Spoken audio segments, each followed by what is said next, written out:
But we Muslims, we have many excuses. Many Muslims they tell me that when we speak to the non-Muslims, they tell us that first go and improve your Muslims.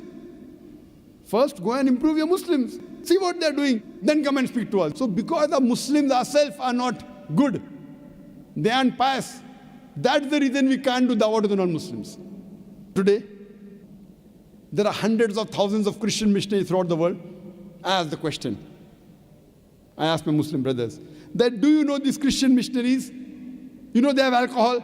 Yes, I know. Do you have alcohol? He says, no. Who's better, you or he? I am better. I ask the Muslims, do you know these Christians?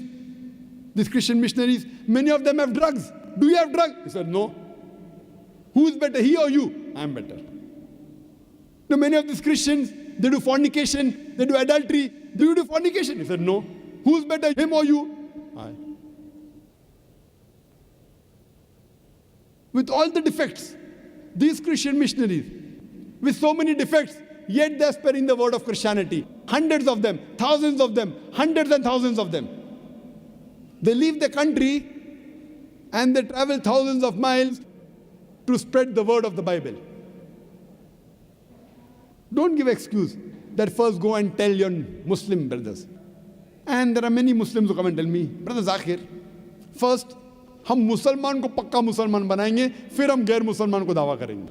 First we'll make the Muslims practicing Muslims, and after we make all the Muslim practicing Muslims, then we will go and convey the message to the non-Muslims. I tell them, this time will never come. Our beloved Prophet Muhammad sallallahu alaihi wasallam, he himself could not convince his own relatives. Do you think you're better than the Prophet? Our Prophet, he could not convince his own uncle. Do you think you're better than the Prophet? It's mentioned in Sahih Bukhari, in the book of Salah, volume number 1, that the Prophet says that in Medina, there were Muslims who did not come to the mosque for the compulsory Salah. Talking about Jummah Salah. The Prophet says he felt like burning their homes. That means in Medina, there were Muslims who were not good practicing Muslims. Yet the Prophet, he sent messengers, he sent messages to the king of Yemen, to the king of Persia. He sent messages to the king of Byzantine. He did not say, first I'll make all the Muslims 100% practicing Muslims and then I'll convey the message to the non-Muslims. You have to do both simultaneously. When you meet a Muslim, fine, do Islam with him. When you meet a non-Muslim, do dawah to him. Both are equally important, dawah and Islam. But if no, which is more important? Both are important. No, which is more important? So I asked him the question. Suppose a patient of heart attack comes to a doctor, stroke. And a patient of common cold comes. And the doctor has limited time. Who should he treat? A person with heart attack or a person with common cold? Who? Heart attack. I'm talking common cold, not swine flu. Huh?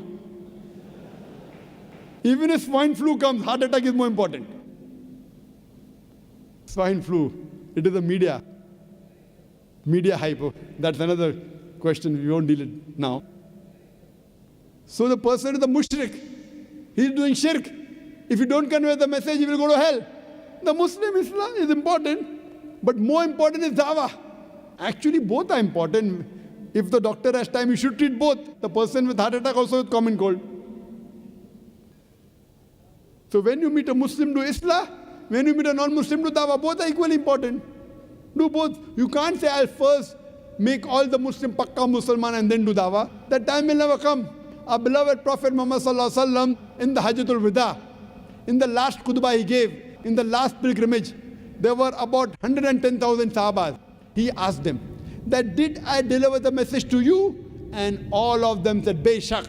They bore witness that yes, you have delivered the message to us. Then the Prophet said, all those who are present here, go and deliver the message to those who are not present here.